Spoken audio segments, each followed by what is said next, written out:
Hai sobat, gimana kabar kalian? Semoga disehatkan selalu dan banyak rezekinya, amin. Jangan lupa untuk berlangganan. Dengan Anda berlangganan, Anda menjadi orang pertama di channel ini yang memiliki hak istimewa. Pada kesempatan kali ini, Sabta Novel akan melanjutkan Tales of Herding Gods episode 606-610. Untuk melihat video selengkapnya, sahabat bisa kunjungi playlist yang telah Sabta Novel sediakan. Yuk mari, kita berimajinasi bersama dan masuk ke alur ceritanya.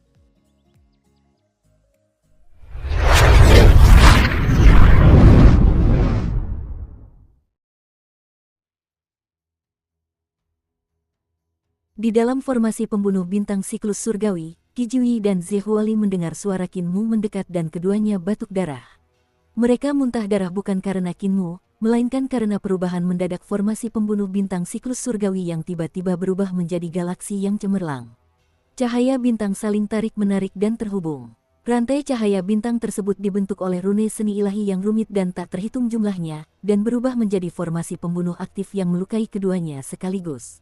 Sementara itu, dari sudut pandang mereka, kotak giok kecil di pusat galaksi Bima Sakti itu telah berubah menjadi kotak persegi panjang raksasa yang menggantung di pusat galaksi. Kotak itu melayang naik turun di galaksi, dan sinar matahari pun menjadi sangat tebal, saling melilit bintang-bintang. Formasi pembunuh ini bukanlah sesuatu yang dapat mereka lawan. 35.000 tahun, apakah angka ini nyata atau palsu? Mereka berdua batuk darah dalam jumlah banyak, dan masing-masing melancarkan strategi bertahan sambil menggertakkan gigi. Tidak masalah, kita harus mencoba semua yang kita bisa. Otak mereka bekerja dengan kekuatan penuh dan menghitung lintasan bintang dan cahaya bintang. Mereka menghindari rantai cahaya bintang dan bergerak cepat. Formasi pembunuh itu perlahan berhenti dan bintang-bintang di sekitarnya kembali ke ukuran normal, berubah kembali menjadi butiran pasir bintang yang berputar perlahan. Keringat dingin membasahi dahi Qi Jiuyi dan Zhehuali, dan mereka saling berpandangan. Saat mereka hendak menyerbu ke tengah formasi pembunuh untuk merebut peti kecil itu, Qin Mu sudah berdiri di sana. Qi Jiuyi panik dan hendak melangkah maju ketika Qi dan darahnya bergejolak. Ia terkejut, dia baru saja terluka dan tergores rantai cahaya bintang. Sebuah luka besar menganga di bahunya, tetapi luka ini tidak sembuh secara otomatis. Sebaliknya, darah segar terus mengalir keluar dan bola-bola darah melayang menuju mayat-mayat yang layu di singgasana besi itu. Dia buru-buru menatap Zhehuali. Zhehuali juga terluka dan seperti dirinya, dia juga tidak bisa mengendalikan Qi dan darahnya. Darah segar juga mengalir ke mayat kering itu. Tetesan darah pertama mendarat di mulut mayat kering itu. Keadaan di sekitarnya tiba-tiba menjadi sunyi, begitu sunyi hingga terasa sedikit aneh. Raungan panjang tiba-tiba terdengar dari mulut mayat-mayat kering, diikuti suara berderak. Keduanya merasa bulu kuduk mereka berdiri dan buru-buru menutup luka di tubuh mereka, namun mereka masih merasakan vitalitas mereka terkuras. Ada yang aneh. Zhehuali membuat keputusan dalam sekejap dan segera mundur untuk bergegas keluar dari kuil. Qi Jiuyi ragu sejenak sambil menatap Qin Mu yang berada di dalam formasi. Ia menggertakkan gigi dan juga mundur keluar dari kuil. Begitu Qi Jiuyi bergegas keluar dari kuil, dia menyapu lengan bajunya dan pohon payung kuno memancarkan api kemasan untuk menutup pintu. Zhehuali berbalik dan mengangkat pisau iblisnya untuk menebas. Cahaya pisau itu langsung terpisah dan menyelimuti pohon parasol kuno itu. Mereka berdua bergegas menuruni gunung seperti dua naga yang marah, meninggalkan serangkaian jejak. Qin Mu pun merasakan rambutnya berdiri dan dia buru-buru meraih kotak kecil itu dan berlari keluar. Tadi, ketika Qi dan darah yang mengalir dari tubuh Zhehuali dan Qi Jiuyi terbang menuju mayat kering dan mendarat di dua kepala lainnya, suara berderit juga terdengar dari dua kepala mayat kering itu. Ketiga kepala itu perlahan berputar dan menatapnya. Di rongga mata ketiga kepalanya, matanya yang keriput perlahan-lahan mendapatkan kembali darah dan secara bertahap melotot. Qin Mu telah bergegas keluar dari formasi pembunuh bintang siklus surgawi dan tiba di pintu kuil. Sebuah pohon payung kuno menghantamnya. Yang bermarga Qi. Qin Mu meletakkan kotak kecil itu di bawah ketiaknya dengan satu tangan, sementara tangan lainnya menggenggam pelet pedangnya. Dengan getaran, pedang-pedang terbang kecil yang tak terhitung jumlahnya beterbangan dan berubah menjadi pedang menginjak gunung dan sungai, bertabrakan dengan pohon parasol kuno ini. Qi Jiuyi telah mengeksekusi seni ilahi agung ini dengan tergesa-gesa, sehingga kekuatan pohon parasol kuno tidak terlalu kuat. Hanya cukup untuk memblokirnya sesaat, dan jika itu adalah jurus pamungkas, bahkan Qin Mu pun harus menggunakan pedang bencana untuk menghadapinya. Pedang menginjak gunung dan sungai, menyerang dan memotong pohon parasol kuno, menghancurkan seni, jalur, dan keterampilan ilahi Qi Jiuyi. Namun, cahaya pisau menerjang wajahnya dan menghancurkan pedang menginjak gunung dan sungai. Zihuali, Qin Mu sangat marah dan menghindari bilah-bilah jurus Zihuali ini. Berbalik dan mengayunkan pedangnya, jurus kedua pedang Dao, pengikat 5 Qi dan 3 Ion, meletus mematahkan jurus Zihuali. Tak ada lagi seni suci yang menghalangi pintu kuil. Qin Mu berjongkok dan kakinya terjulur kuat untuk melontarkan diri ke depan. Dengan suara dentuman keras, udara di depannya terkompresi menjadi dinding yang langsung terbelah. Tubuh Qin Mu melesat ke udara saat ia bergegas keluar dari pintu kuil. Senyum perlahan mengembang di wajahnya. Namun, tubuhnya tiba-tiba membeku di udara. Sebelum senyum di wajah Qin Mu sempat mekar sepenuhnya, senyum itu lenyap dan perlahan berubah menjadi rasa takut. Kakinya melayang ke belakang dan ia tak bisa menyentuh tanah. Sehebat apapun ia menggunakan seni ilahinya, sia-sia saja. Qin Mu merapikan pakaiannya di udara dan membawa kotak kecil itu di tangannya dengan hormat. Ketika kakinya akhirnya menyentuh tanah, Qin Mu segera mengangkat kotak giok itu tinggi-tinggi di atas kepalanya dan berkata dengan sungguh-sungguh, "Ampuni nyawaku, senior." Tangannya terasa lebih ringan saat peti kecil itu melayang. Qin Mu melirik sekilas dan melihat peti giok itu mendarat di depan mayat kering berkepala 3 dan berlengan 6 itu. Mayat kering itu sebenarnya bukan mayat kering. Sebaliknya, Qi dan darahnya telah mengering dan vitalitasnya terkuras, sehingga ia berada dalam kondisi yang tidak mati maupun hidup. Ketika Qin Mu dan yang lainnya tiba, Qi Jiuyi dan Zihuali terluka dan mengeluarkan darah segar ke mulutnya. Ini hampir tidak cukup untuk menyalakan kembali kekuatan hidupnya. Suara-suara mengerikan keluar dari tenggorokannya saat ia tampaknya sedang menyesuaikan fungsi tubuh jasmaninya. Suara-suara berderit juga terdengar dari tubuhnya seolah-olah tulang-tulangnya berbenturan. Air, atau darah. Qin Mu buru-buru mengeluarkan kantong air dan menawarkannya dengan hormat. Sejak insiden di gurun berapi bumi barat, ia selalu harus memasukkan beberapa kantong air ke dalam tas taotinya untuk menyimpan air bersih. Mayat kering itu mengangkat tangannya dengan susah payah dan sangat lambat. "Senior, biar aku saja." Qin Mu maju dan membuka kantong air dengan sopan untuk diletakkan di samping mulut mayat kering itu. Setelah mayat kering itu selesai minum satu kantong air, kepala kanannya mengeluarkan suara serak, "Air." Qin Mu mengeluarkan kantong air lain dan memasukkannya ke mulutnya. Setelah selesai minum, ia mengambil kantong ketiga dan meletakkannya di mulut kepala kirinya. Kepala kiri mayat itu meminum air dengan susah payah. Qin Mu melirik sekilas dan hatinya tercengang. Ia melihat dua kepala yang telah meminum air itu perlahan-lahan menggembung dengan daging dan darah. Sepertinya ada qi dan darah yang mengalir di tubuhnya. Tak hanya itu, pembuluh darahnya pun seperti tanah kering retak yang diguyur tetesan air hujan yang manis. Tak lama kemudian, terdengar suara darah mengalir di pembuluh darahnya. Mayat kering ini bukan mayat kering, ini pasti seorang praktisi kuat dari 35.000 tahun yang lalu. Dia telah mengembangkan semacam teknik aneh yang memungkinkannya tenggelam ke dalam kondisi pura-pura mati agar tidak terserap oleh gunung suci ini. Teknik ini sungguh luar biasa dan tidak biasa, pikir Qin Mu dalam hati. Wajah-wajah mayat kering itu perlahan menggembung dan ia perlahan bisa melihat garis-garis wajahnya. Bukan hanya kulit dan tulang seperti tadi. Namun, tubuh jasmaninya pasti sudah terlalu lelah sehingga ia tidak bisa kembali ke penampilan aslinya hanya dengan minum air. Namun, ia masih bisa melihat bahwa ia adalah seorang pria parubaya. "Senior." Qin Mu hendak mengatakan sesuatu ketika ia melihat makhluk berkepala 3 dan berlengan 6 itu membuka kelopak matanya. Di rongga matanya, bola matanya perlahan membengkak. Tak lama kemudian, warna putih dan hitam di bola matanya terlihat jelas. "Sekarang tahun berapa?" tanya lelaki itu lemah sambil mengangkat sebelah tangannya untuk mengambil kotak kecil itu, lalu meletakkannya di pangkuannya. Qin Mu ragu sejenak dan berkata, "Sekarang adalah tahun kedamaian abadi, tapi tahun berapa tepatnya, aku tidak begitu yakin." Kedamaian abadi. Pria berkepala 3 dan berlengan 6 itu ingin bangun, tetapi ia tak bisa. Ia bertanya sambil terengah-engah, bukankah seharusnya era kaisar pendiri? Mungkinkah era kaisar pendiri juga sudah berakhir? Qin Mu berkata dengan jujur, itu sudah punah 20.000 tahun yang lalu. "Senior, kau seharusnya berhibernasi 20.000 tahun yang lalu, dan begitu kau bangun, itu sudah 20.000 tahun kemudian." Mengapa senior datang ke wilayah ras iblis? Ini adalah surga Luofu milik ras iblis, dan inilah alasan mengapa ras iblis menghadapi kehancuran, dan karena itulah mereka menyerbu surga kaisar tertinggi.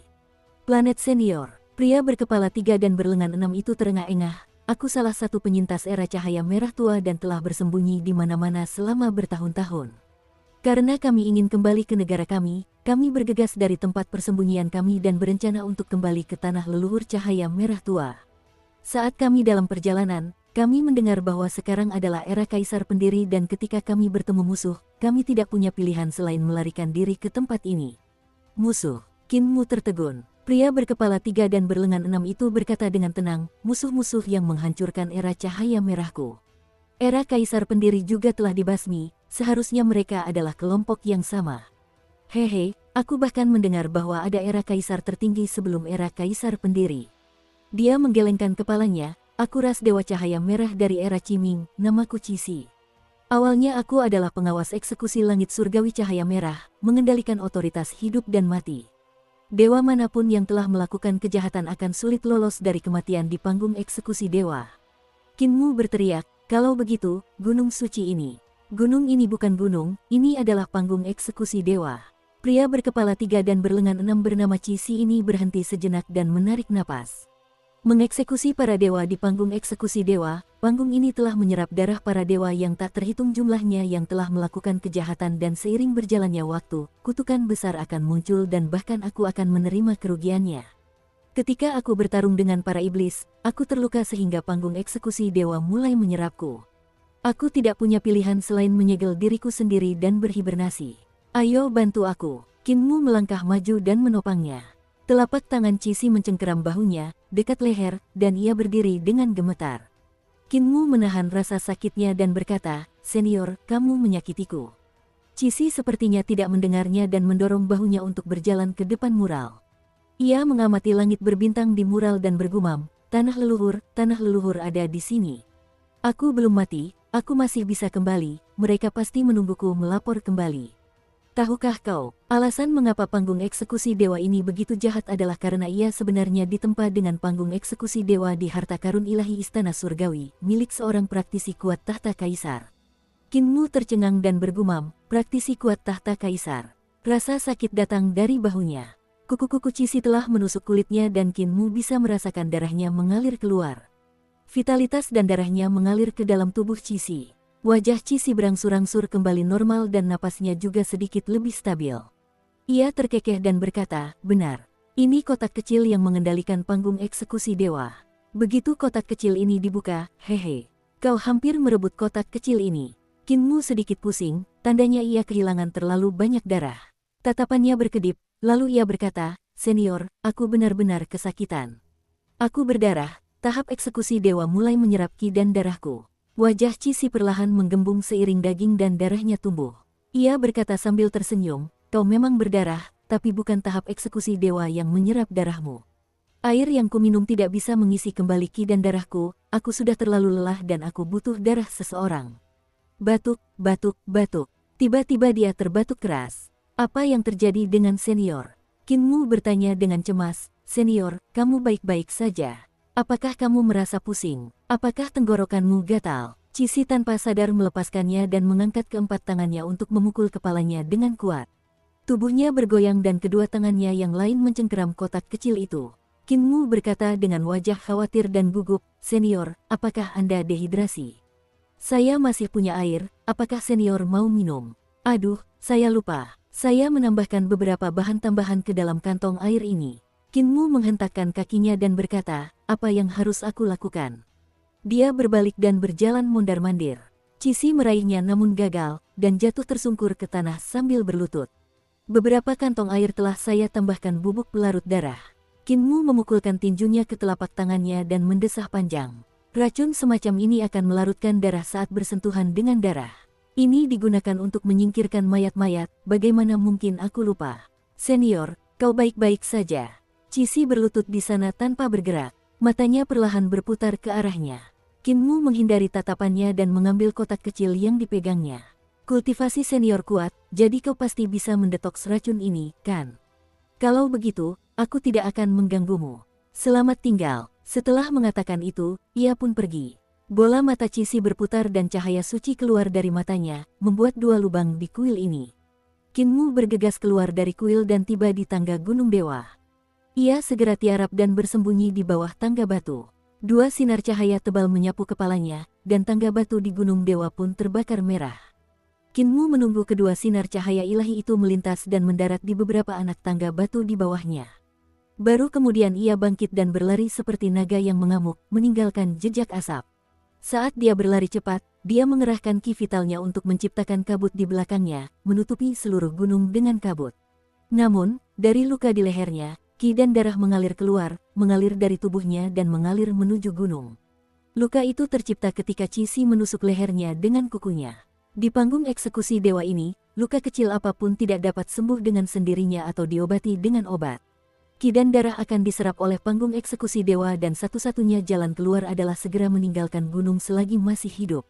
Ki dan darah dalam tubuh Kinmu menyusut dengan sangat cepat. Ia tidak berani menoleh dan melihat apakah ki dan darahnya diserap oleh tahap eksekusi dewa atau Cixi. Ia hanya bisa menggertakkan gigi dan berlari turun. Akhirnya, ketika ia bergegas ke kaki gunung, otaknya sudah kosong karena kekurangan darah. Ketika ia mendengar guntur bergemuruh di samping telinganya dan matanya gelap gulita. Roh primordial Kinmu terpancar keluar dan ia menggunakannya untuk melihat sekeliling. Ia segera mengeluarkan air liur naga dari kantong taotinya untuk dioleskan di lehernya. Selanjutnya, ia mengeluarkan pil spirit Buddha yang dapat mengisi kembali darahnya dan meminumnya dengan cepat. Ia menyentuh tubuhnya dan hatinya terperanjat. Hanya dalam waktu singkat itu, ia sudah kurus kering dan butuh waktu untuk pulih. Tahap eksekusi dewa dan Cixi menyatukan ki dan darahnya, jadi itu sudah merupakan prestasi yang luar biasa bahwa dia tidak diperas hingga kering. Aku bertanya-tanya apakah Cixi harus melakukan sesuatu dengan ki dan darahku yang mengalir keluar begitu cepat. Kinmu kurus kering dan meletakkan kotak kecil itu di bawah ketiaknya. Ia melangkah maju dengan gemetar dan meninggalkan gunung suci yang aneh ini sejauh mungkin. Ia berpikir, bubuk pelarut darahku ditaruh di dalam air. Ia pertama-tama menyerap darah Zhihuali dan Qijiyi, menggunakan darah mereka untuk membangkitkan dirinya sendiri sebelum menggunakan 3 kantong air itu untuk menghidrasi dirinya. Kekuatan pelarut darah seharusnya mengalir ke seluruh tubuhnya bersama air. Ia menghisap darahku agar larut bersama darah yang ia serap. Ia mengandalkan kebangkitan darah agar ketika darah larut, ia akan tertidur kembali. Namun, jika Cixi berhati-hati, ia mungkin bisa meninggalkan sedikit darah bersih. Dia adalah seorang profesional hebat di bidang penyembuhan dan racun. Dia tahu cara menyimpan sebagian darah bersih, dan dia juga tahu di mana Cixi menyimpan sebagian darah bersih itu. Itu ada di mata Cixi, sepasang mata yang bersinar dengan cahaya ilahi. Dia seharusnya hanya memiliki darah bersih di sepasang mata itu. Oleh karena itu, Kinmu tidak tahu apakah Cixi akan tertidur lagi, oleh karena itu ia harus segera meninggalkan gunung suci ini. Jika dia cukup pintar, dia harus mengeluarkan kelebihan air dari tubuhnya dan membuat dirinya mengerut sepenuhnya. Dia kemudian bisa menggunakan sisa darah di matanya untuk membantunya berdiri.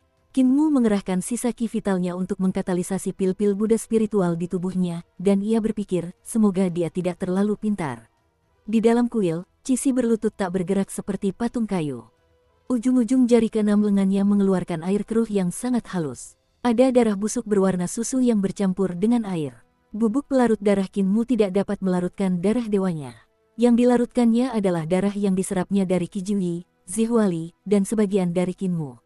Setelah beberapa waktu, air di tubuh Cixi telah terkuras habis dan ia berubah menjadi mayat kering berkepala 3 dan berlengan 6. Ia sangat menakutkan, tetapi ada kilatan cahaya yang mengalir di mata wajah depannya.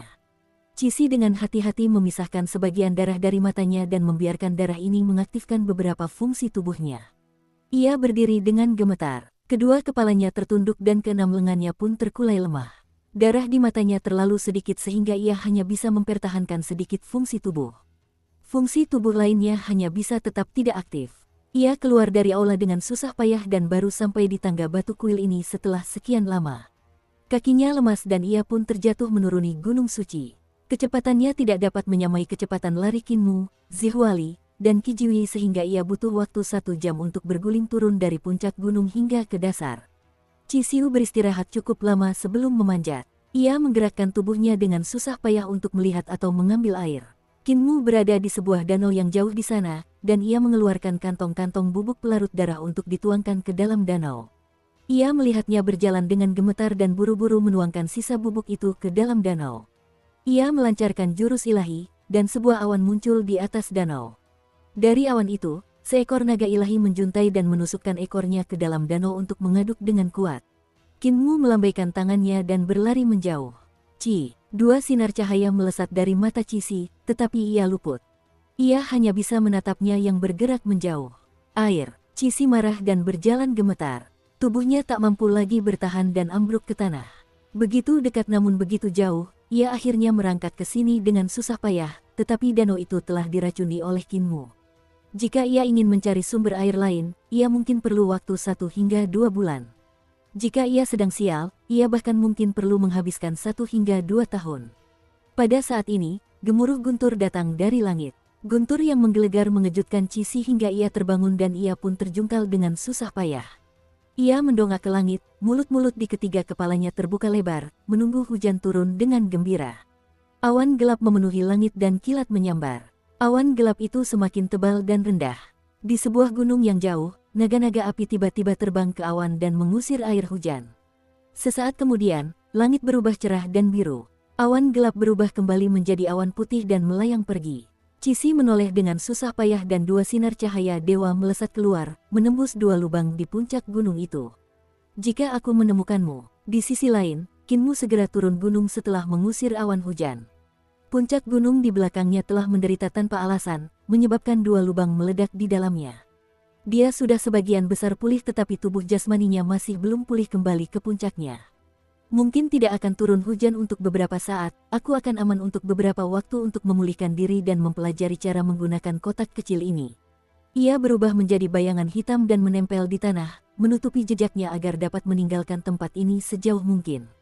Ia berusaha sebisa mungkin untuk tidak meninggalkan jejak agar setelah Cixi terbangun setelah hujan, ia tidak akan dapat menemukan tempat persembunyiannya dalam waktu singkat. Setelah sekian lama, Kinmu keluar dari wujud bayangannya dan menampakkan wujudnya. Ia mengangkat kotak kecil itu dan mengamatinya perlahan. Kotak kecil ini adalah pusat administrasi panggung eksekusi dewa, dan di kotak kecil itu tercetak berbagai macam tanda, sangat kuno. Seharusnya itu adalah tanda rune dari era cahaya merah, dan tanda rune itu berbeda dari tanda rune sekarang. Jalur, keterampilan, dan seni ilahi dari era cahaya merah tua seharusnya berbeda dari sekarang. Kinmu memeriksa secara detail dan mencoba mengungkap keajaiban tanda rune ini. Namun, ia belum pernah bersentuhan dengan rune era cahaya merah tua, jadi ia sama sekali tidak tahu apa-apa tentangnya. Ia hanya bisa menyerah. Di sekeliling kotak kecil itu juga terdapat sedikit sinar matahari yang samar-samar terlihat berputar-putar di sekitarnya. Sinar matahari ini tidak berbahaya. Kinmu telah mencobanya dengan senjata rohnya bahkan sebelum ia mengambil kotak kecil itu.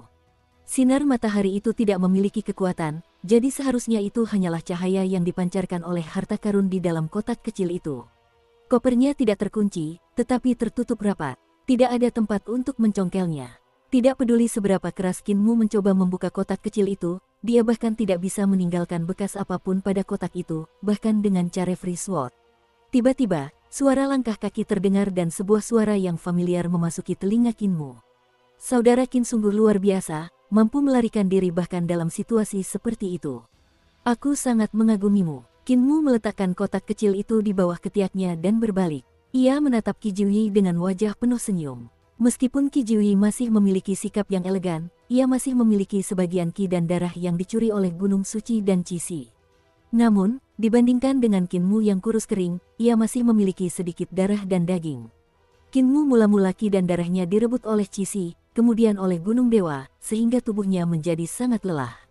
Qi Jiuyi dan Zehuali hampir membunuhnya dengan menjebaknya di kuil itu untuk sementara waktu sehingga ki dan darah yang telah dihabiskannya bahkan lebih banyak dari mereka berdua.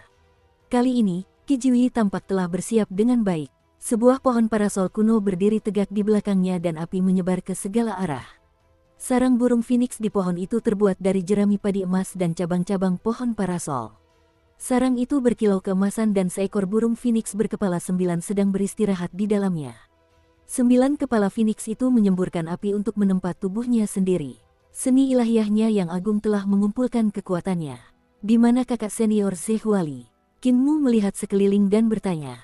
Qi Jiuyi berkata dengan acuh tak acuh, dia menantangku dan terluka parah, jadi dia terpaksa lari. Saudara Qin, kau mungkin tidak mengenali kasus kecil ini, kan? Bagaimana kalau aku membantumu menyelesaikan pertanyaanmu? Kinmu berkata dengan sungguh-sungguh, aku siap mendengarkan. Aku tidak tahu bagaimana langit cahaya merah menyebut kotak kecil ini 35.000 tahun yang lalu, tetapi di langit kita, kotak kecil ini punya nama yang sangat terkenal, yaitu pisau misterius eksekusi dewa. Qi Jiuyi menstabilkan dirinya, dan burung phoenix berkepala 9 di pohon parasol kuno juga mendongak menatap Qin Mu. Tatapan Qi Jiuyi tertuju pada kotak kecil itu dan berkata, soal apa isi kotak kecil itu, saudara Qin tidak akan tahu kalau Anda bukan pejabat di surga. Kotak kecil seperti ini biasanya digunakan untuk menyimpan kepala manusia. Kepala manusia. Qin Mu tercengang dan mengguncang kotak itu. Tidak ada suara kepala manusia yang terguling. Qi Jiuyi mengangkat alisnya dan berkata sambil tersenyum, untuk menempatkan kepala seorang praktisi kuat di tahta kaisar, menggunakannya sebagai pisau untuk mengeksekusi para dewa. Saudara Qin tidak tahu cara membuka kotak ini, berikan saja padaku, aku bisa membukanya untuk ditunjukkan kepada saudara Qin. Qin Mu menyodorkan kotak itu dengan kedua tangannya dan berkata dengan tulus, ini dia. Tatapan Qi Jiuyi tertuju pada kotak kecil itu dan ia menarik napas panjang. Pohon payung kuno di belakangnya juga melayang saat ia melancarkan teknik tahta kaisar. Qin Mu melepaskan kotak itu, dan kotak itu jatuh ke tanah. Di telapak tangan di bawah kotak itu terdapat peluru pedang yang berputar-putar. Qi Jiuyi mundur dan tubuhnya melewati pohon parasol kuno. Pohon itu tumbuh dengan cepat hingga mencapai tinggi 50 meter. Burung phoenix berkepala 9 di pohon itu memekik dan mengepakkan sayapnya untuk menyerang Qin Mu seperti seberkas cahaya.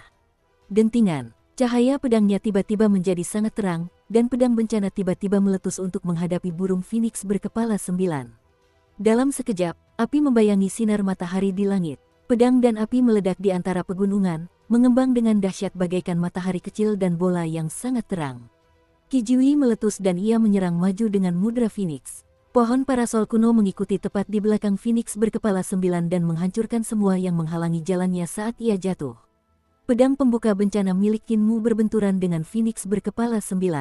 Kekuatan kedua seni ilahi agung ini tidak jauh lebih rendah. Pedang pembuka bencana yang menembus phoenix langsung meledak, masing-masing memiliki 8.000 pedang yang berhadapan dengan seni ilahi yang tak terhitung jumlahnya di dalam phoenix berkepala 9. Namun, pada saat ini, pohon parasol kuno itu tiba-tiba roboh. Dengan dahan-dahan yang berkibar dan sinar matahari yang memancar ke segala arah, kekuatan pedang pembuka bencana pun melemah akibat benturan tersebut. Qin Mu mundur dan menghunus pedangnya. Ia melancarkan teknik 3 eliksir tubuh penguasa, dan 8 raungan naga keluar dari tubuhnya. Getaran dari 8 suara naga leluhur langsung mengubah ki dan darahnya yang layu menjadi sangat kental dalam sekejap. Di dalam tubuh Qin Mu, harta ilahinya tiba-tiba terbalik, mengubah harta ilahi jalur dewa menjadi harta ilahi jalur iblis. Embrio rohnya, 5 elemen, 6 arah, dan 7 bintang, semuanya terbalik, mengakibatkan harta ilahi jalur dewa berada di bawah dan harta ilahi jalur iblis berada di atas. Roh primordial yang menyatu dari embrio dan jiwanya turun ke harta karun ilahi embrio roh jalur iblis dan berdiri tegak di tanah iblis. Tanah iblis di bawah kakinya adalah tanah 6 arah yang dibentuk oleh platform rohnya jalur iblis.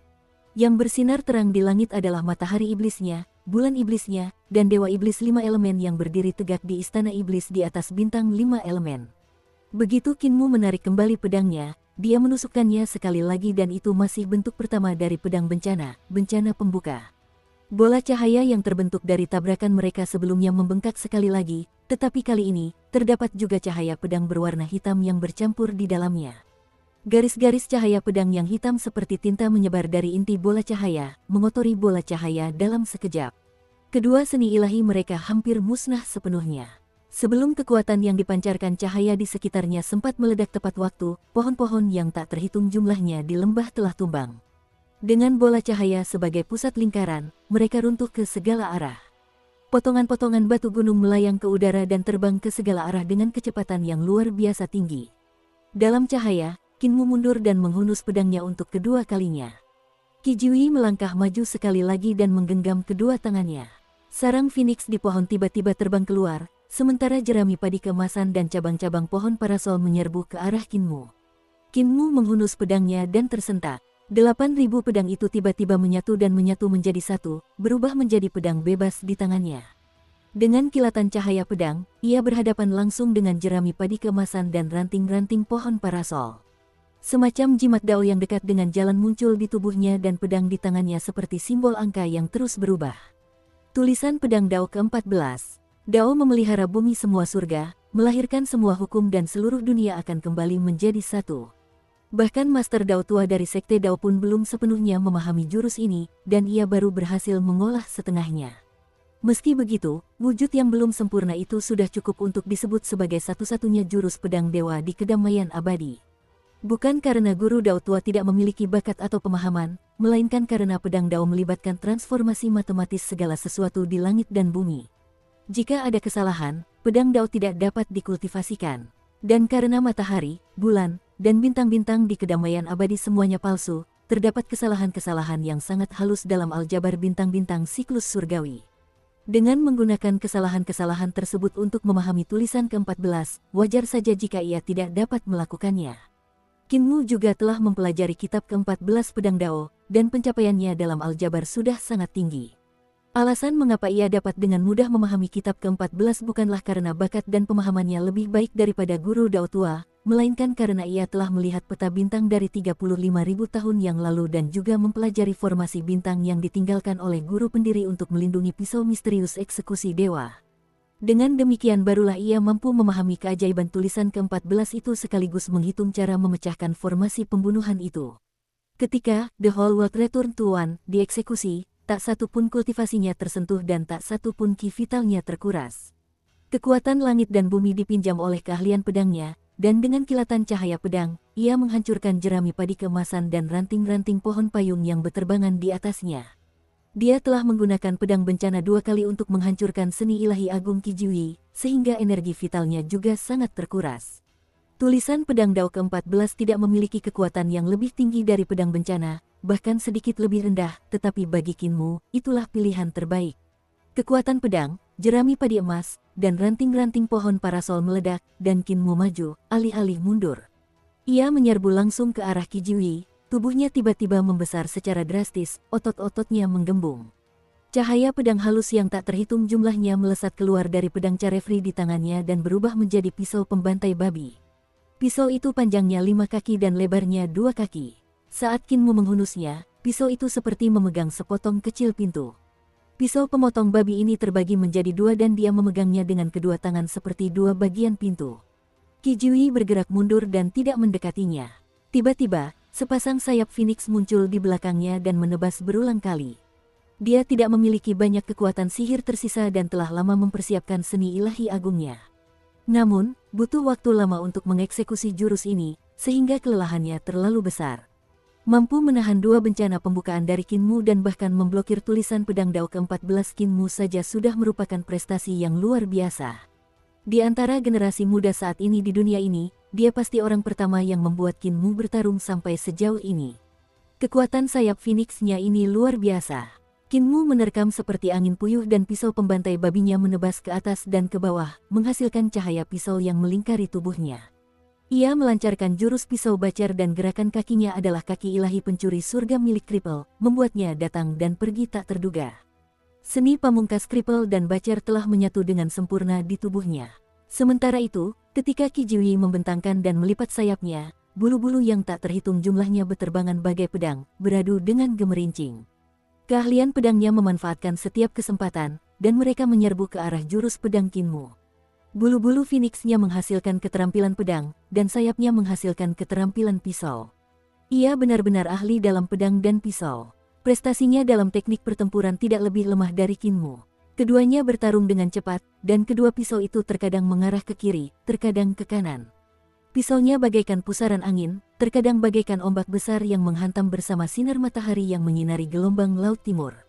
Terkadang, bagaikan pisau panjang yang menggantung di atas bulan, secepat meteor. Ia menerjang Qi Jiuyi sepenuhnya dan memaksanya untuk terus mundur. Suara mendesing. Kedua pisau pembantai babi itu tiba-tiba menyusut dan pedang-pedang terbang beterbangan dari pisau-pisau itu seperti ikan-ikan kecil berwarna perak. Mereka terbang di udara dan bergerak maju mundur bagai kilat. Ratusan pedang ini bagaikan ahli pedang tak kasat mata yang mencengkeram pedang harta karun, menyerang Qi Jiuyi dari segala sudut. Keterampilan pedang kepala desa juga dieksekusi oleh Qin. Qi Jiuyi memekik panjang, dan kepala di lehernya tiba-tiba meledak dan terbelah menjadi 9 kepala. Bulu-bulu di 9 kepalanya bergetar, dan bola-bola cahaya langsung bersinar ke bawah, menghantam pedang-pedang yang berterbangan di langit. 9 kepala Qi Jiuyi mematuk, dan pisau Qinmu satu vertikal dan satu horizontal. Tepat saat mereka hendak menebas kepala-kepala Phoenix itu, Qi Jiuyi tiba-tiba menyambutnya dengan sayapnya. Pisau pembantai babi milik Qinmu menebas sayapnya dan menancap di tulangnya, tidak dapat ditarik keluar. Kepala Phoenix Qi Jiuyi mematuk ke bawah terlebih dahulu sebelum membidik tepat ke dada Qinmu. Paruhnya terbuka dan bola-bola cahaya berkumpul. Qinmu tiba-tiba mengeluarkan pisaunya, satu pisau mengiris tenggorokannya, sementara pisau lainnya mengiris mulut burung Phoenix. Sementara itu, dua pisau pembantai babi yang tertanam di sayap Qi Jiuyi telah berubah menjadi dua pedang terbang yang masih tertanam di sana. Kedua pisau pembantai babi ini dibentuk oleh 8.000 pedang dan awalnya merupakan tubuh terpisah. Yang tertanam di sayap Qi Jiuyi adalah bilah dua pedang. Selain kedua pedang ini, pedang terbang lainnya masih dapat digunakan untuk membentuk dua pisau pembantai babi. Tenggorokan yang terkena pisau tiba-tiba ditarik oleh Qi Jiuyi untuk menekan badan pisau tersebut, sehingga tidak dapat memotong tenggorokannya. Pada saat yang sama, paruhnya menutup untuk menggigit bilah pisau lainnya. Qinmu kembali menghunus pisaunya, dan Qi Jiuyi hanya bisa menggigit pedang terbang. Ia melihat dua pisau Qinmu menebas paruh dan kepalanya yang lain, dan itu benar-benar mengikuti pola yang telah ditentukan, menebas ke arah leher dan kepalanya yang kedua. Qi Jiuyi tidak punya pilihan lain selain membuka mulutnya untuk menggigit pisau dan menggunakan lehernya untuk menahan pisau. Dukung terus channel YouTube Sabta Novel. Qinmu mengeluarkan pisaunya dan meninggalkan dua pedang terbang lagi di lukanya. Ia masih menebas dua pisau pembantai babinya ke kepala ketiga dan leher ketiganya. Qi Jiuyi sangat marah, apakah kamu akan menghentikannya sekarang juga?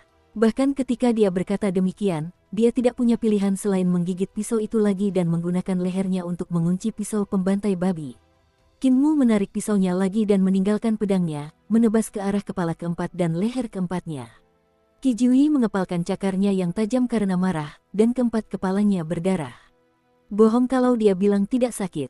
Rasa sakit yang berasal dari keempat kepalanya menusuk jauh ke dalam jiwanya, bahkan sampai ke sumsum tulangnya. Qinmu mengeluarkan pisau dan memotongnya, lalu menebas lagi untuk kelima kalinya. Amarah Qi Jiuyi tak terbendung, ia menggigit pisaunya lagi. Qinmu kembali menghunus pisaunya, dan meskipun Qi Jiuyi tak kuasa menahan amarahnya, ia hanya bisa menggigit pisaunya sekali lagi. Dalam sekejap, kedelapan kepala dan leher burung Phoenix Qi Jiuyi tergantung dengan pedang. Yang bermarga Qin, kau membuatku marah. Jangan remehkan jalan, keterampilan, dan seni ilahi dari surga. Teriakan Phoenix di 9 surga. Kepala Phoenix terakhir Qi Jiuyi berteriak, dan teriakan Phoenix itu menjulang tinggi ke langit. Teriakan Phoenix itu memantul di langit dan berubah menjadi awan. Selanjutnya, suara dewa mulai bergema di awan seolah-olah ada puluhan ribu dewa yang sedang bernyanyi. Dengan berkah dari 10.000 dewa, sinar cahaya menyinari tubuh Qi Jiuyi dari awan itu. Qi Jiuyi diselimuti cahaya keemasan dan kepala Phoenix terakhir itu mematuknya. Qinmu melakukan hal yang sama, dan Qi Jiuyi sama sekali tidak menghindar. Ia menghadapi cahaya pisaunya secara langsung, dan paruhnya terbelah, serta pembuluh darah di lehernya terputus. Namun, cahaya keemasan yang tersebar di tubuhnya memungkinkannya untuk menebas pisau Qinmu dengan kekuatan brutal, menusukkan paruhnya dengan ganas ke dada Qinmu. Qinmu terlempar ke belakang dan jatuh terguling ke tanah. Ia menopang dirinya dengan pisau dan berhenti. Qi Jiuyi, yang seluruh tubuhnya diselimuti emas, mengepakkan sayapnya untuk terbang. 9 kepalanya bergetar, dan pedang terbangnya jatuh ke tanah. Phoenix berkepala 9 itu perlahan kembali ke wujud manusianya, dan sayap emas di belakangnya pun lenyap.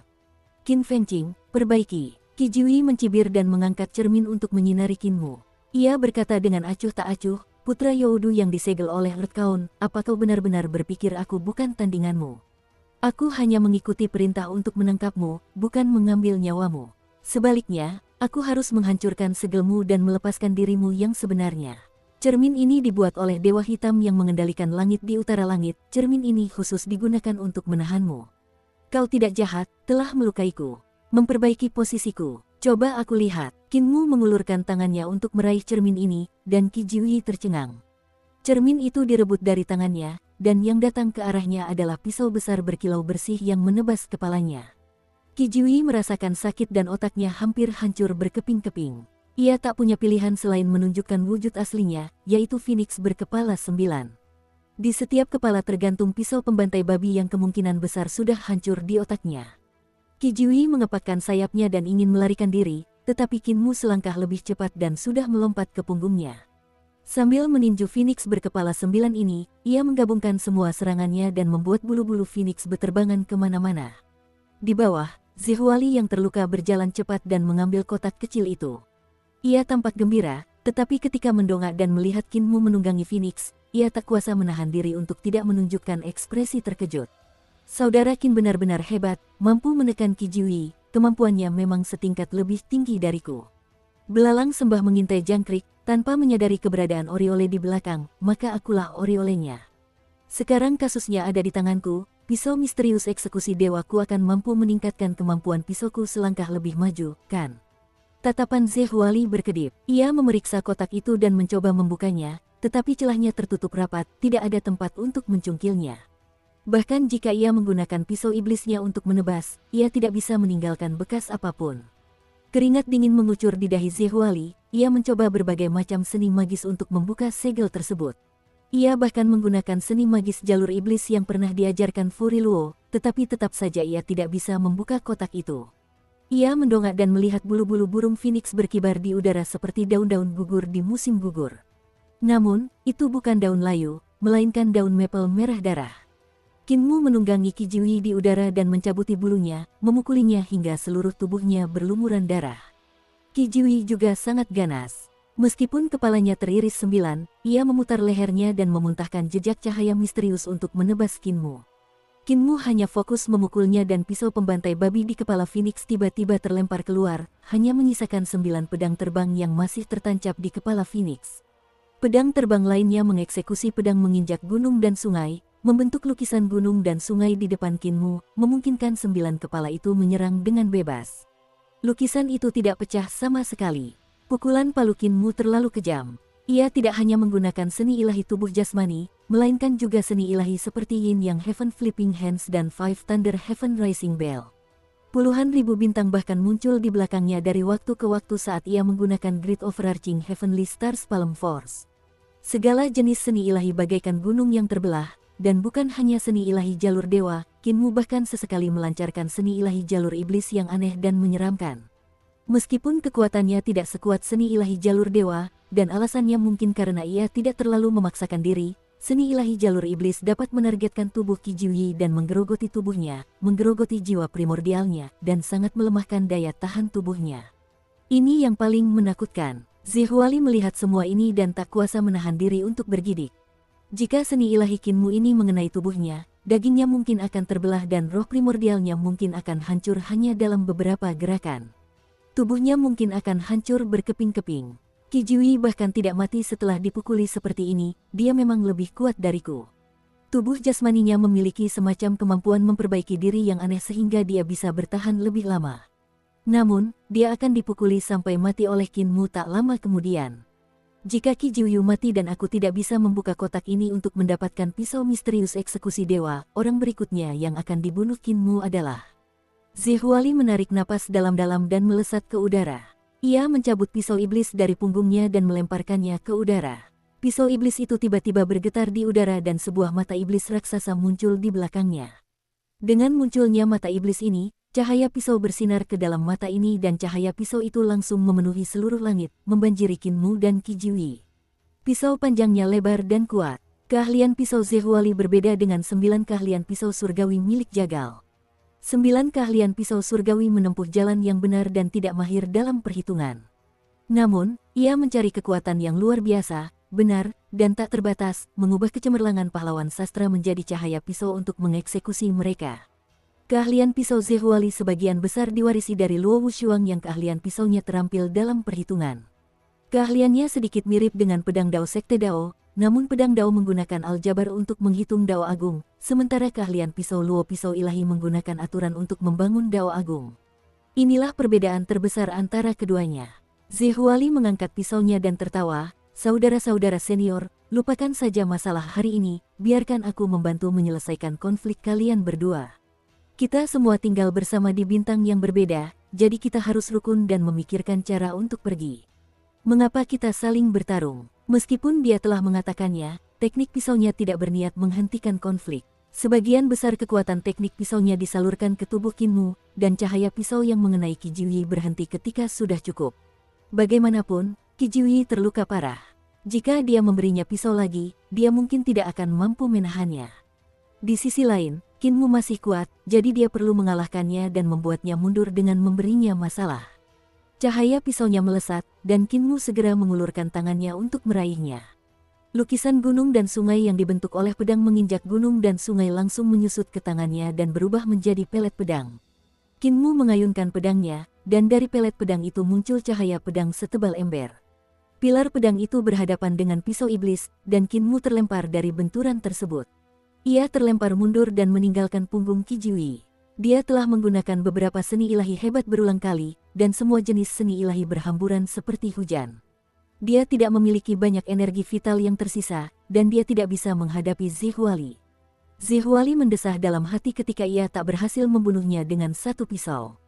Ia menjaga pisaunya tetap terang, memenuhi langit. Puluhan ribu cahaya pisau bergabung dan berubah kembali menjadi pisau iblis yang terbang kembali, lalu menyerungkan diri ke sarung pisau di belakang punggung Zihuali.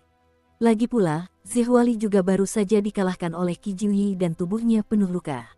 Meskipun kultivasi ki vitalnya jauh lebih padat daripada Kinmu, jika mereka benar-benar bertarung, dia tidak yakin bisa mengalahkan Kinmu. Lebih jauh lagi, jika dia bisa membunuh Kinmu, dia harus berhadapan langsung dengan Qi Jiuyi dan kemampuan Qi Jiuyi juga berada di atasnya, jika tidak, dia akan dikalahkan olehnya. Zihuali menyimpan pisaunya kembali di sarungnya dan berkata sambil tersenyum, "Kakak-kakak senior, kita harus sering bertemu, jadi mengapa kita tidak mundur selangkah dan semuanya akan baik-baik saja?" Tubuh asli Qi Jiuyi mendarat di tanah dan tubuhnya bergetar hebat. Ia menjerit kesakitan dan perlahan berubah kembali menjadi manusia. Masih ada 9 pedang yang tertancap di 9 kepalanya, dan ketika 9 kepalanya menyatu, 9 pedang itu tidak menyatu dan hampir merobek lukanya. Qi Jiuyi buru-buru mencabut pedangnya. Punggungnya berlumuran darah dan banyak tulangnya patah. Beberapa tulang rusuknya retak, sehingga ia hanya bisa membungkuk. Awalnya, ia adalah pemuda tampan dengan sikap elegan, tetapi setelah dipukuli Kinmu, ia bahkan lebih menderita daripada saat dipukuli Kinmu dan Zihuali bersama-sama. Ia tidak lagi mampu menyandang gelar itu. Beruntung baginya, kecepatan pemulihannya mencengangkan sehingga selama dia tidak mati, itu bukan masalah besar. Kinmu berjalan mendekat dan mereka bertiga berdiri membentuk segitiga. Kinmu memandangi 9 pedang terbang itu dan bertanya dengan ramah, "Kemampuan saudara Qi memang kuat, kalau kau tidak memaksaku menggunakan cermin itu untuk mengunciku, kau mungkin tidak akan kalah. Jika kita bertarung hidup dan mati, sebenarnya situasinya 50-50. Saudara Qi, bisakah kau mengembalikan pedang terbang itu kepadaku?" Qi Jiuyi mencibir dan menggenggam erat 9 pedang itu. 50-50, kau meremehkan seni ilahi dari surga. Saudara Qin, bisakah kau mengembalikan cermin itu kepadaku? Tidak. Kinmu melambaikan tangannya dan berkata, "Kau simpan saja 9 pedang itu dulu, aku akan mengambilnya kembali setelah aku membunuhmu. Kakak senior Li, bisakah kau kembalikan kotak kecil itu kepadaku? Aku sudah menukarnya dengan nyawaku, kalian berdua telah memblokir pintu dengan seni ilahi kalian, kalau bukan karena kecerdasanku, aku pasti sudah hampir mati." Zihuali tertawa sinis dan berkata dengan tegas, "Saudara Qin harus mengambilnya kembali setelah membunuhku. Bagaimana aku bisa melakukan itu?" Wajah Kinmu penuh dengan senyuman. Qi Jiuyi juga menatap kotak kecil di tangan Zihuali.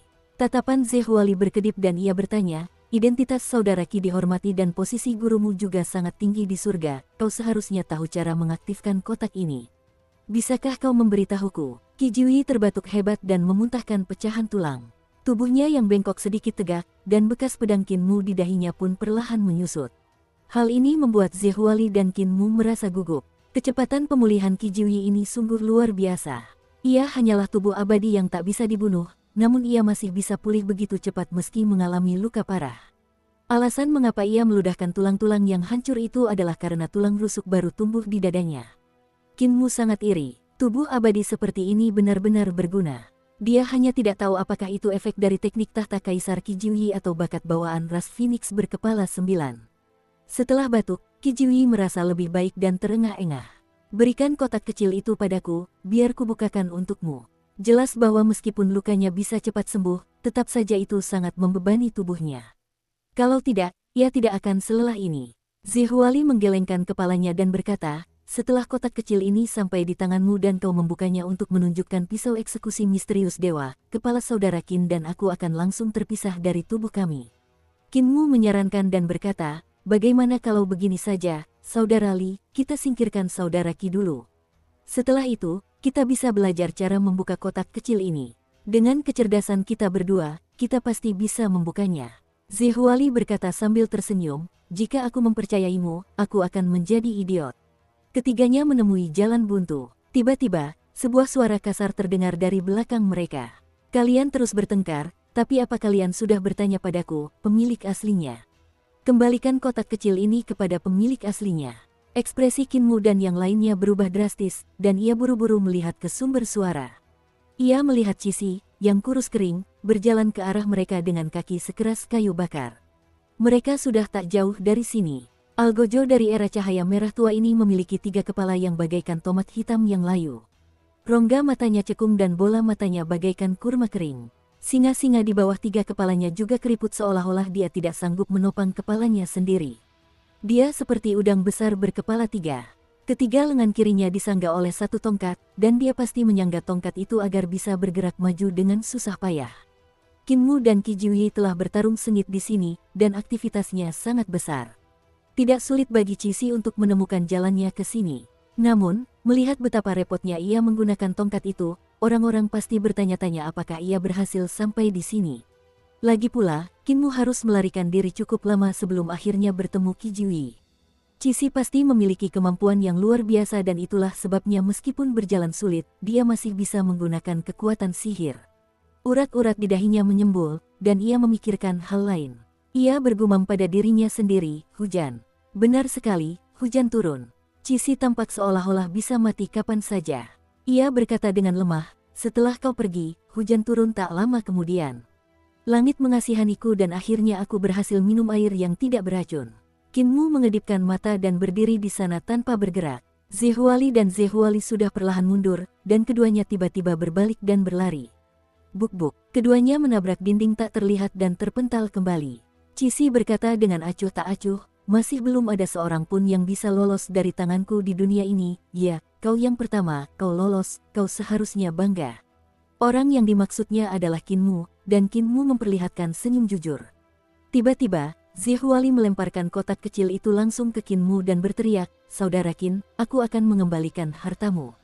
Pegunungan hijau takkan berubah, dan aliran sungai tak berujung. Setelah selesai berbicara, ia kembali menabrak dinding tak kasat mata itu. Zihuali hanya bisa berbalik dan berdiri di sana dengan patuh.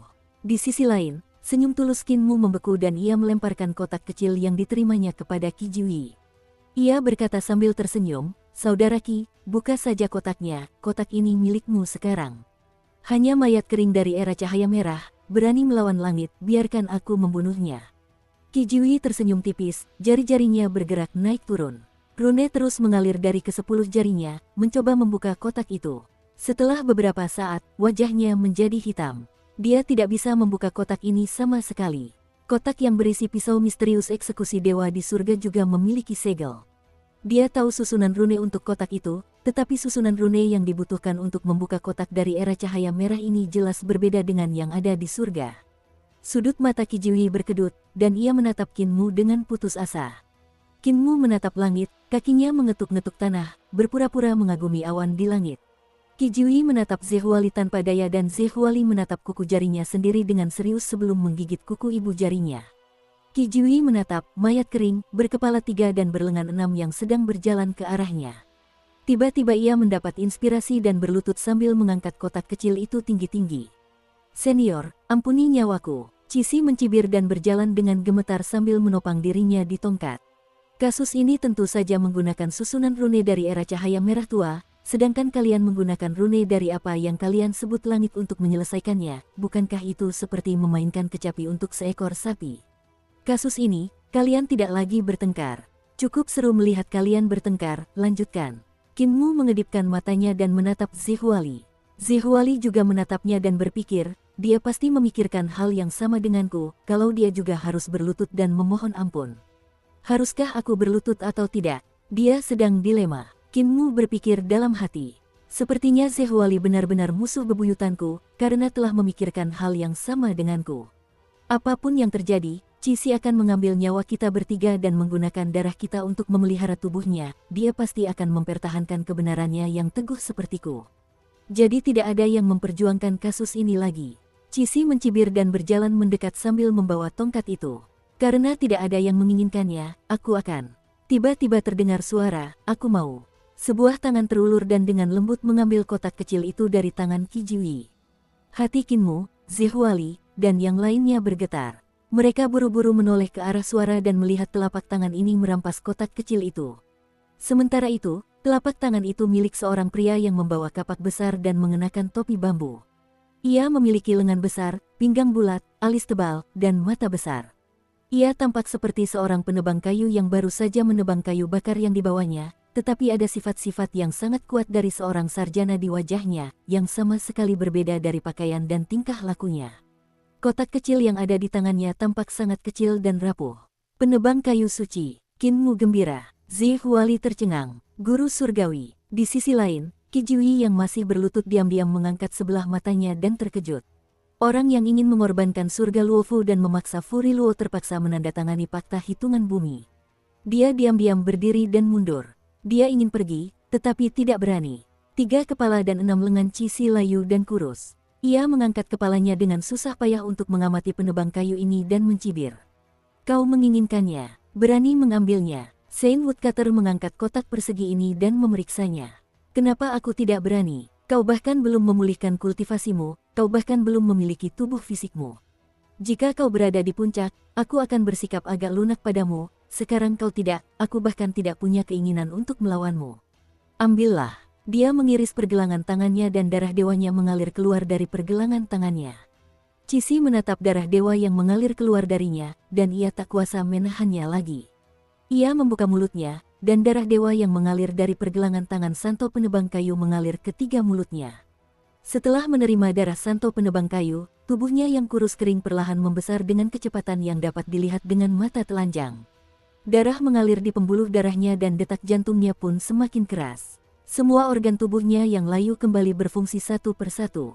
Ki vitalnya semakin kuat, wajahnya perlahan merona dan ia perlahan kembali ke penampilan aslinya. Cixi juga bisa disamakan dengan pria parubaya berwajah tampan. 3 wajah di ketiga kepalanya persis sama, dengan alis yang tajam seperti pedang. Aura pembunuh di antara alisnya sangat kuat, mungkin karena ia pernah menjadi algojo dari era cahaya merah. Auranya berangsur-angsur menguat, dan ia segera membuat tubuh Qinmu, Zihuali, dan Qi Jiwei gemetar. Mereka tak punya pilihan selain mundur. Ketika ia sudah lebih atau kurang pulih, luka di pergelangan tangan Santo penebang kayu sembuh dan tidak lagi berdarah. Roh primordialmu telah layu selama 20.000 tahun, kamu harus perlahan-lahan merawat dirimu kembali.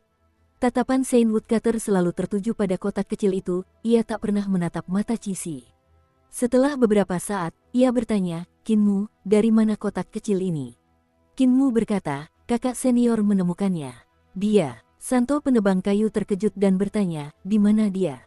Kakak senior tidak pernah muncul. Aku telah menemukan naga jahat yang ia kendalikan di reruntuhan-reruntuhan besar. Aku telah membunuh naga jahat itu dan pasir bintang di kuali kakak senior menunjukkan kepadaku banyak peta geografis. Namun, ia tidak muncul. Qinmu segera menceritakan seluruh kejadian itu dan berkata, salah satu peta menunjukkan lokasi panggung eksekusi dewa di bintang abnormal ini. Saat saya mencari berdasarkan peta, saya menemukan jalan ke sini dan menemukan kotak kecil ini. Kakak senior menggunakan formasi pembunuh bintang siklus surgawi untuk mengunci kotak kecil ini dan dia meninggalkan soal aljabar yang sulit. Saya memecahkan soal itu dan menemukan bahwa itu 35.000 tahun. 35.000 tahun. Saint Woodcutter bergumam pada dirinya sendiri dengan ragu. Kenapa si idiot ini masih harus meninggalkan teka-teki? Apa dia memberiku petunjuk? Apa maksudnya dia meninggalkan begitu banyak peta geografis? Peta-peta ini bukan untukmu, tapi untukku, dia ingin aku menemukan petunjuk yang ditinggalkannya. Sungguh kebetulan kau bisa menemukan peta geografis yang ditinggalkannya. Qinmu berkata, 35.000 tahun yang lalu, ini adalah era cahaya merah.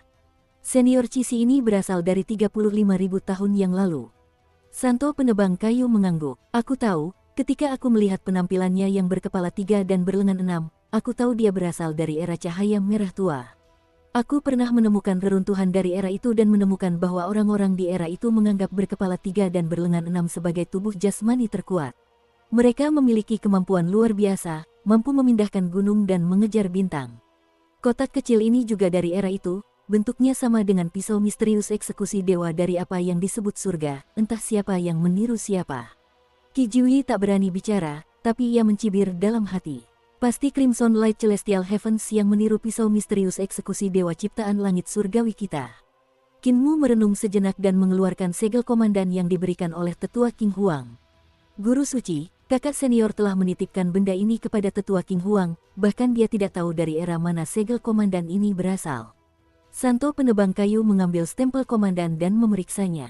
Ia berkata sambil terkekeh, "Penatua King Huang, maksudmu Kaisar Hijau, kan? Orang ini selalu pemarah dan tampak dingin kepada semua orang, tetapi sebenarnya dia sangat baik hati. Apakah dia pernah mengatakan hal-hal buruk tentangku di belakangku?" Qin Mu buru-buru menggelengkan kepalanya dan berkata dengan tegas, "Tidak, tentu saja tidak." Tetua King Huang sangat sopan dan ramah.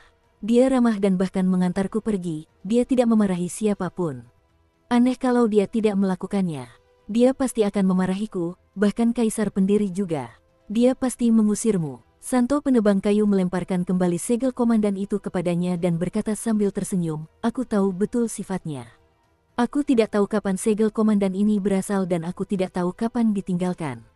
Sebaiknya kau simpan dulu, tahan." Tatapan Cisi tertuju pada segel komandan di tangan Qin Mu dan dia berkata dengan sungguh-sungguh, "Biarkan aku melihat segel komandan itu, mungkin aku bisa mengenalinya." Qin Mu menatap Santo penebang kayu yang menganggukkan kepalanya pelan. Qin Mu maju dan menyerahkan segel komandan kepada Cisi. Cisi memeriksa berulang kali dan berkata, "Ini segel komandan dari era Naga Han. Ada banyak reruntuhan dari era Naga Han selama era cahaya merah. Aku pernah melihat hal-hal seperti ini sebelumnya. Anak itu, aku akan mengembalikannya kepadamu." Qin Mu mengambil stempel komandan dan berkata dengan bingung, kakak senior menyerahkan stempel komandan dari era Naga Han kepada tetua King Huang untuk diamankan. Apa artinya ini? Tetua King Huang adalah penguasa timur di era Kaisar pendiri. Kakak senior pasti menganggapnya sangat penting sampai memintanya untuk menyimpan ini dengan aman. Apa sebenarnya rahasia di balik ini? Santo penebang kayu berkata sambil tersenyum, "Karena dia meninggalkan banyak peta geografis, carilah sesuai peta itu. Cepat atau lambat, kalian pasti akan memecahkan misterinya." Qin Mu mengakuinya. Cisi berkata dengan acuh tak acuh, "Sahabat Dao ini, kotak kecil ini milik langit surgawi cahaya merahku. Karena kau telah menghadiahkan darahmu kepadaku, dendam antara aku dan anak ini akan dihapuskan." Saint Woodcutter akhirnya menoleh dan berkata dengan serius, "Sahabat Dao tua, kotak kecil yang ditinggalkan oleh murid besarku ini milikku, jadi aku tidak bisa memberikannya kepadamu. Alasan aku menghadiahkan darahku kepadamu adalah karena jika kita berselisih, aku tidak akan punya muka untuk mengalahkanmu, oleh karena itu, aku membiarkanmu memulihkan sebagian kultivasimu terlebih dahulu. Jika kita berselisih, aku akan mengalahkanmu. Aku baru saja memaksa Furiluo kembali dan datang mencari, baru kemudian aku melihatmu menindas muridku dan kedua junior ini. Itu bukan sikap seorang senior, jadi aku sedikit tidak senang melihat itu." Cisi mencibir. Tubuh jasmani dan roh primordialnya belum sepenuhnya pulih, jadi ia juga agak takut pada penebang kayu ini. "Percuma saja kau mendapatkan kotak kecilku, tanpa susunan rune langit surgawi cahaya merahku, kau takkan bisa membuka kuncinya." Saint Woodcutter tersenyum dan kotak kecil itu melayang dari tangannya yang kasar. Jari-jarinya bergerak naik turun. Rune-rune aneh bermunculan dari ujung jaringnya dan memasuki kotak kecil itu satu demi satu. Ia berkata dengan santai, "Aku telah mencoba terlalu banyak hal dan menunda kultivasiku. Aku telah mengunjungi reruntuhan era cahaya merah berkali-kali dan aku juga tahu tentang rune-rune di eramu itu." Kotak kecil itu berderak ketika suara kunci terbuka terdengar darinya. Suara-suara itu semakin terkonsentrasi, seolah-olah ada kunci yang perlahan terbuka di dalamnya. Inti kunci bergerak mundur satu persatu. Ekspresi Cisi berubah drastis dan auranya meningkat drastis. Ia ingin bergerak, tetapi ia menahan diri. Sementara itu, wajah Zhehuali dan Qi Jiuyi memucat dan mereka mengumpat dalam hati. Saint Woodcutter adalah musuh langit dan ras iblis, jika dia membuka pisau misterius eksekusi dewa, dia mungkin akan mempersembahkan korban kepada pisau itu. Setiap kali pisau eksekusi dewa misterius dibuka, diperlukan pengorbanan darah manusia untuk melembabkan pisau. Cara penebang kayu ini tampaknya sangat baik, semoga dia tidak mengorbankan kita dan mengorbankan orang ini yang berkepala 3 dan berlengan 6. Di dalam hati mereka, ada ketakutan dan bahkan antisipasi. Mereka ingin melihat senjata dahsyat yang tersimpan di dalam peti ini. Tiba-tiba kotak kecil itu mengeluarkan suara pelan dan terbuka sedikit. Seketika, cahaya darah menyembur dari langit dan mewarnai semua orang menjadi merah. Bahkan rambut mereka pun ikut diwarnai merah. Di langit, awan darah berhamburan seolah-olah darah sedang berputar-putar. Pusat pusaran awan ini sesuai dengan lokasi kotak kecil ini. Meskipun wadah itu mengeluarkan cahaya darah dan tampak hangat, semua orang merasa seolah-olah mereka telah jatuh ke dalam lubang es. Aura pembunuh dari kotak itu membekukan jiwa primordial mereka dan membuat mereka tak bisa bergerak. Jiwa mereka juga membeku sepenuhnya. Seolah-olah jika mereka bergerak, cahaya pisau akan menebas dan membunuh mereka. Senjata yang sangat dahsyat. Saint Woodcutter memasang ekspresi muram dan mengangkat kotak kecil itu. Tangannya yang lain meraih penutup kotak dan berkata dengan sungguh-sungguh, "Kalian sudah berjuang cukup lama hanya untuk kotak kecil ini, kan? Sekarang, aku akan membukanya dan menunjukkannya kepadamu." Cixi menampakkan ekspresi ketakutan dan segera mundur ke kejauhan. Qi Jiuyi dan Ze Huali ingin pergi, tetapi mereka tidak bisa. Mereka hanya bisa menatap Saint Woodcutter yang sedang membuka kotak itu. Kotak itu perlahan terbuka, dan raut wajah Saint Woodcutter semakin muram. Tangannya sedikit gemetar, dan ia tampak mengerahkan tenaga yang cukup besar. Ia sedang menekan kekuatan dahsyat di dalam kotak itu dan tiba-tiba berteriak. Meledak dengan kekuatan penuh, ia menekan aura dahsyat itu dan membuka kotak itu. Qinmu, Ze Huali, dan Qi Jiuyi tak kuasa menahan diri untuk tidak melihat ke dalam kotak itu dan ternyata benar ada kepala manusia di dalam kotak kecil ini. Kepala manusia ini tidak memiliki lapisan kulit luar seperti telah dilucuti. Namun, tidak ada warna darah di bawahnya.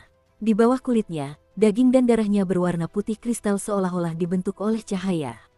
Di balik kepalanya, tentakel-tentakel yang tampak seperti pembuluh darah, daging, dan darah terhubung ke bagian dalam kotak. Tentakel-tentakel itu seolah menyatu dengan kotak itu. Tidak diketahui mantra apa yang digunakan Crimson Light Celestial Heavens untuk menyatukan kepala seorang praktisi kuat Emperor Strone dengan sebuah peti. Kepala sebening kristal itu masih belum mati dan ia membuka matanya. Matanya dipenuhi cahaya putih yang tertahan di dalamnya dan tak terpancar. Tak ada pupil hitam, hanya putih. Seolah-olah pupil itu tak berwujud. Cahaya yang keluar dari mata panjangnya satu kaki dan kadang panjang dan kadang pendek.